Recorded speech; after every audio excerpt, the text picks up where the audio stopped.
What is up, guys? Team Movements here, and we got probably the man that has been playing this deck longer than anyone. This is the Enigman deck profile. What's going on, guys? Our good friend Adrian. He's willing to do it since I got rid of these cards. All right, so new Enigman build. It's actually really good, but it's really bad late game. So you try and not get to late game. But if you get to late game, you can still win, but it's more difficult than Grand Gallop, for example. So starter Enigman flow. It says when an Enigman Ripple rides over him, you search your deck for one Enigman wave. Very simple. You always have to run him as a starter. He's not a forerunner, so he does not come out of the store if you ride something that's not Enigman Ripple. We'll go to grade ones. Obviously, you got to run 4 Enigman Ripple. Enigman Ripple states if you have Enigman Flow on your soul, he gets +2. And then if you call him to rear guard, you can choose a grade 3 from your hand and discard it and search your deck for an Enigman Storm and put it into your hand. So 8K is really nice. It's really nice. Guard early. They can't rush you at grade 1. It's really good. Oh yeah, I love it. And the new Enigman, which also counts as Enigman Ripple, which makes this deck a lot more functional, is Enigman Squall. So when he's in the soul, he's regarded as Enigman Ripple. Then his skill says, Counterblast 1, when this attack hits a Vanguard during the turn that it boosted or attacked, if you have a card with Enigman in the card in your soul, you may pay the cost. If you do, choose up to one of your units with Enigman on the field, and it gets +4 until the end of the turn. It's actually one of the best cards that came out in this set for them. Oh yeah. That's in the grade 2 though, which you guys will be seeing later on. So pretty much, I call him to rear guard. I attack a 7K Vanguard. Oh look, Counterblast 1, give my Vanguard +4. Now swinging with my Vanguard. Super free. And since it counts as Ripple, when you ride it over him, you get to search for wave. Yep. Best part. He just doesn't get the 8K. No big deal. I run 2 Enigman Cloud. For some reason, if you don't get either Ripple and you have to ride a Perfect Guard, he fixes your ride tree. Yes, he does. Soul Blast 1, you look at the top 5 cards of your deck, you search your deck for one grade 2 with Enigma in its name, add it to your hand. If you did that, you take a card from your hand and put it into the soul. Yep. So, grade 2 or lower. No, you can put any card into your hand, into the soul, but you have to take a grade 2 or lower Enigma. Yes, you put it into the soul. And to put into your hand. Into your hand, you're right. So he fixes your right tree if you screwed it up early. I've done that before. You call him, it fixes everything right away. And then, of course, 4 Perfect Guards. I run 4 Diamond Ace. A lot of people run unflipped Perfect Guards. I don't like it. A lot of people like to attack rear guards, especially rear guards that you need. And this deck, they need their rear guards. So I'd rather run regular Perfect Guards that I can Perfect Guard rear guards instead of having to waste G Guardian on it. And I can use the G Guardian on the Vanguard. You don't counterblast this much in this deck. The only time you counterblast is like for the big turn. Really, the only counterblast in this deck that you have is your grade 3s, your strides, and 1 grade 2. And that's it. And your starter, your critical trigger says if you hit when soul blasting it and putting it into the deck, you get unflipped damage anyway. So you have damage unflipped, so you don't need unflipped Perfect Guards. Grade 2s, I run 1 Enigman Wave. Yeah, because you only need 1 because of the right chain. If I get the right chain, he's guaranteed. He can't be damaged because you both get a turn. So I always get my grade 1 turn, ride Ripple, ride Squall, get Enigman Wave. Like when I ride him, he's always a 10K body. Yep. And if your opening hand is like no 2s, but the grade 1, you can actually like keep your hand. Yeah, because you don't need grade 2s. You're gonna get him no matter what. Yep. His secondary skill is at the beginning of your attack step. If he's 14K or more, if your attack hits the Vanguard, you get to draw a card. So with the next grade 2 you're gonna see, it makes that a little bit easier. So 4 Enigman Night Sky. He's a great card. Rear guard, he's an X skill rear guard, Counterblast 1, give +4 to one of your Vanguards with an Enigman in his name. So you give him +4, look, you got the 14K if you hit the right tree. Now your opponent has to think about guarding him way early to make sure that you don't draw an extra card early. Yep. Then I run 2 Cosmic Hero Grand Volver. This guy is ridiculous. He's ridiculous in every DP deck. His skill is Burst, Act, Counterblast 1 once per turn. If your Vanguard's over 15K, he gets +4. He gets another rear guard +4. And then if your Vanguard's over 30K, he gains the skill when he hits, countercharge 2. And he's not GB. That's the most important. Yeah, he's not GB, and he has resist. So like, Kagero. No, he's staying. Link Joker. No Link Joker, not locking. Only way to get rid of Narukami, only not brawler, killing. Only brawlers can get rid of it because he has to attack. And Vermilion. And Vermilion could do it too, but yeah, this guy's great for this deck. And again, counter charge 2 if he hits. There goes your counter blast. Oh look, I got it back. Simple. Okay. And then the other new Enigman, who's a little different. He counts as an Enigman Wave. His name is Enigman Crescent. So when he's placed on rear guard, choose one of your Vanguards with Enigman. It gets +4. Then if you have 5 or more cards in the damage zone, so if you have 5 damage, you choose one of your grade 3 Vanguards with Enigman, and until the end of the turn, it gets when this unit attacks, until the end of turn, or until the end of battle, sorry, your opponent cannot call grade 1s to the Guardian Circle. So I'm at 5 damage, call him to rear guard, target my Enigman Vanguard. Now, you can't perfect guard him. He also counts as an Enigman Wave, so if I ride him over Ripple, he counts as a 10. He counts as a 10K. Counts as a 10K. It's really dumb. Grade 3s. The only 2 grade 3s that you should ever be running in this deck.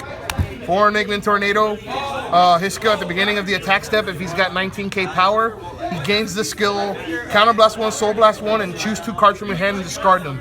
If you hit with him, if you hit the Vanguard with him, you pay the cost. If you do, and you have Enigman Storm in your soul, you take Storm, Superior Ride it, standing, and it gains +10 till the end of turn. And it's not that hard because it's active ability. Basically, you just put a card from your hand, and then the Vanguard gains 4k power. Yep, so you just take Storm, put into Soul, he gets 15. Yep. Take the critical trigger, put in Soul, he gets another +4. Soul Blast the critical trigger, put in deck, he gets another +4. That's 24. Yep. I mean, that's 23. You're already there. And if your opponent's still at grade 2, like they have to PG or they have to either guard it or take a damage, risk taking 2, and then get the Storm attack, which has a crit. Which has a crit on it.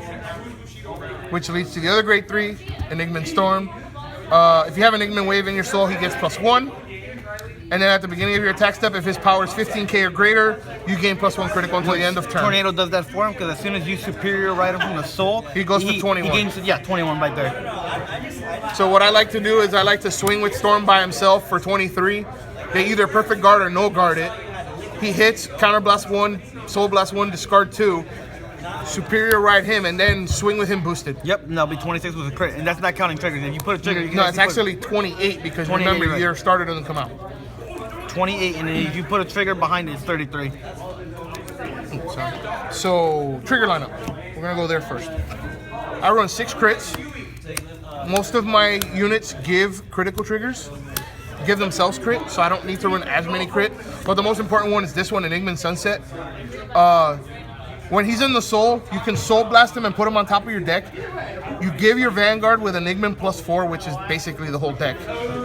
And then when it hits, you choose a card from your damage zone, turn it face up.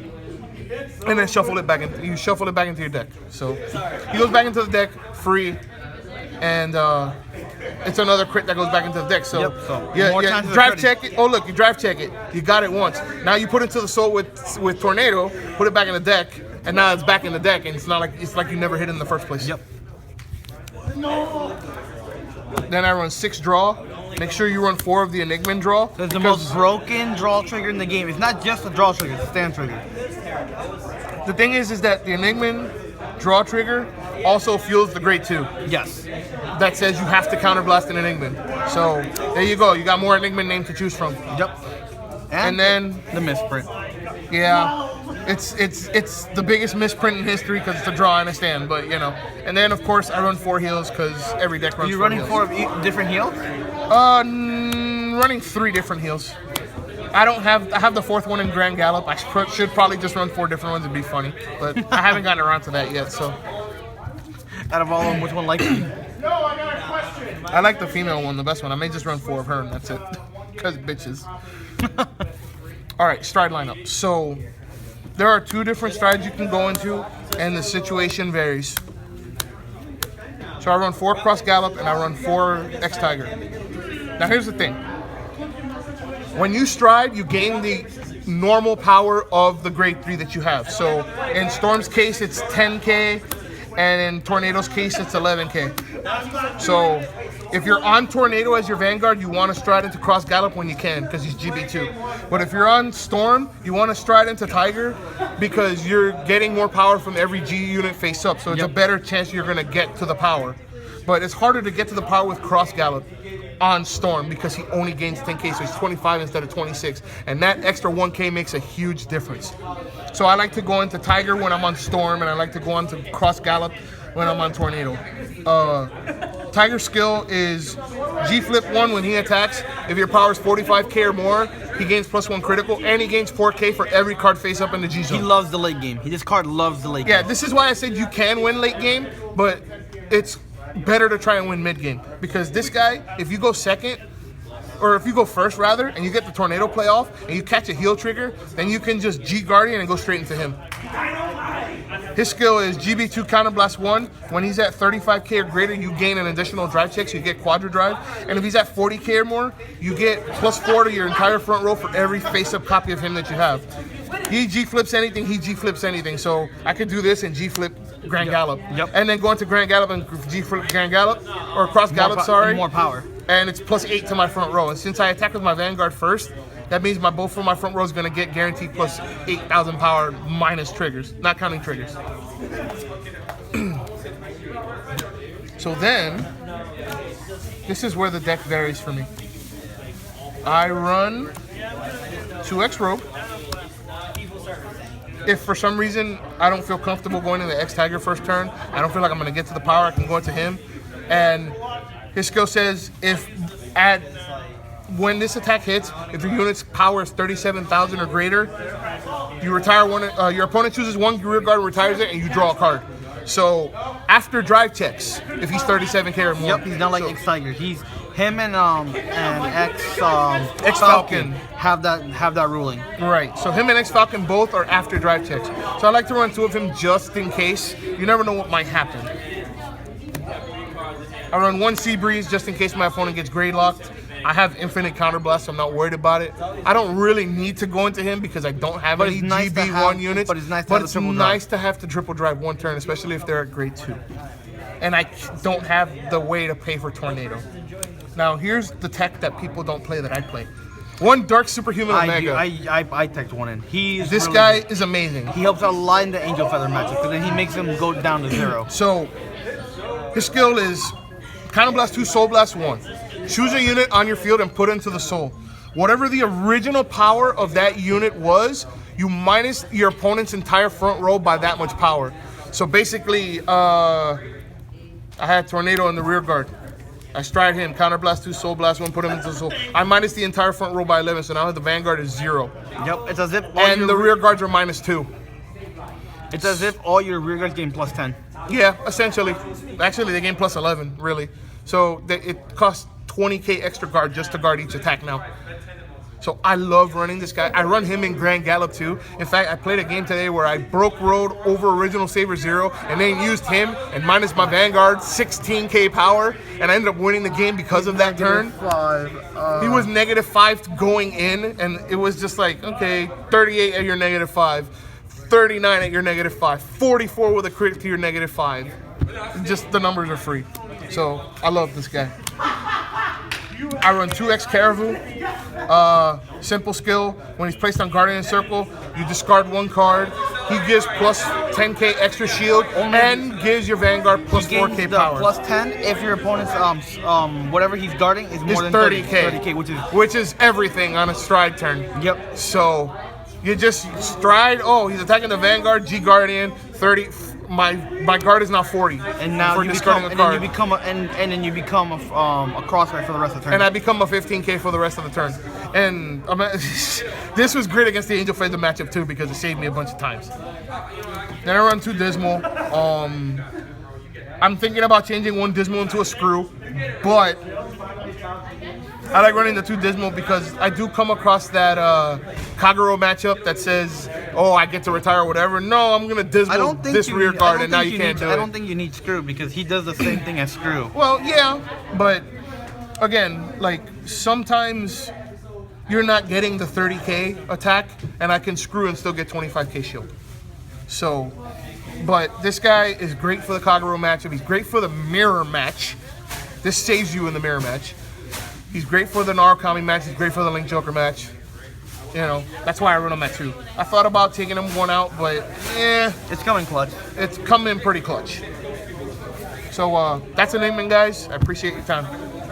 Team Movement sign off.